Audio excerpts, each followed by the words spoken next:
Hey guys, welcome back to another video. My name is Jaden Praise, and today we're going to be going into a subject called forgiveness.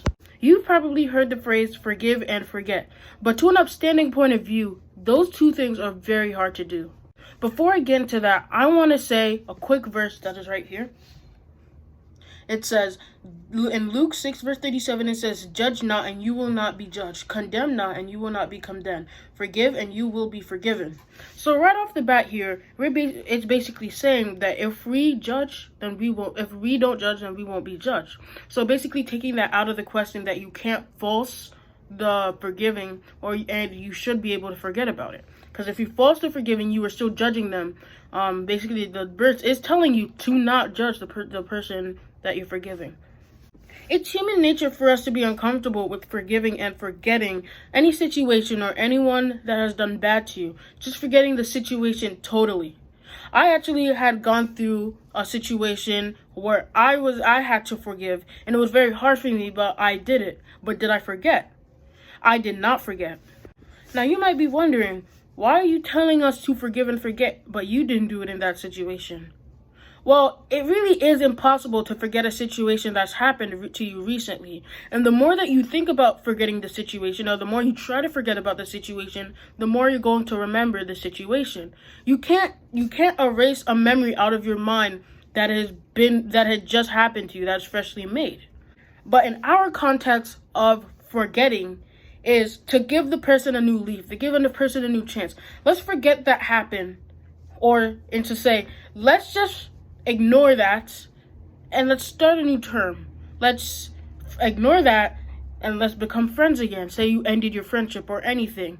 What God basically wants us to do is to give us second chances like he gave us second chances.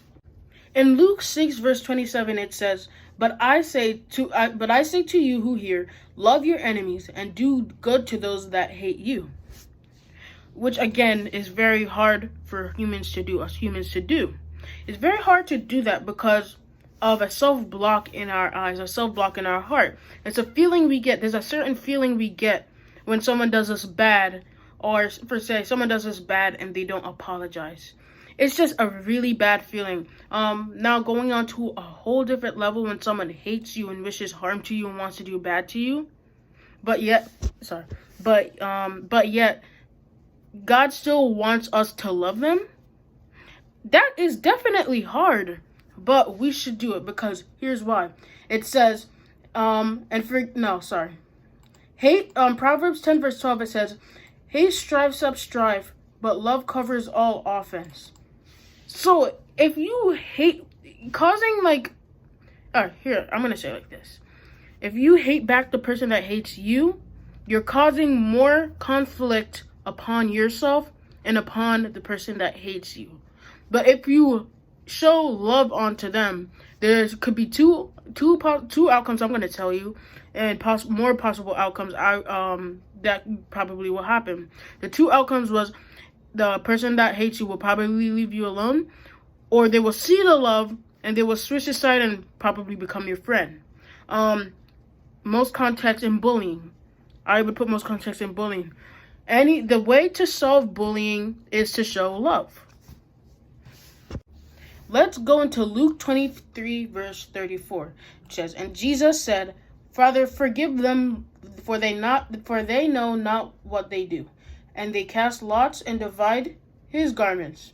So I was just giving you that verse to use it as motivation. Use it as, you keep it in your head to know that Jesus forgave us even though he was getting tortured on the cross. They were rubbing vinegar on his wounds. They were piercing spears into his body. They were doing everything disgusting to him. They were putting a crown of thorns on his head. He was getting tortured, basically. He was getting tortured. And even in the moment of getting tortured, he still asks God to forgive us because they do not know what they have done. He's still showing mercy. He's still showing compassion. It's just something, it's remarkable that, as I said, it's really hard for us, and you get a feeling it's really hard for us to forgive and forget. But God, or Jesus, in no time, Jesus didn't even think about it. He didn't have hatred for them. He didn't even think about it. He immediately asked for forgiveness for us. So that is all for today. I hope you enjoyed the video. Again, use that verse that I just gave you for motivation throughout the week or throughout the rest of your lives. Okay? And bye.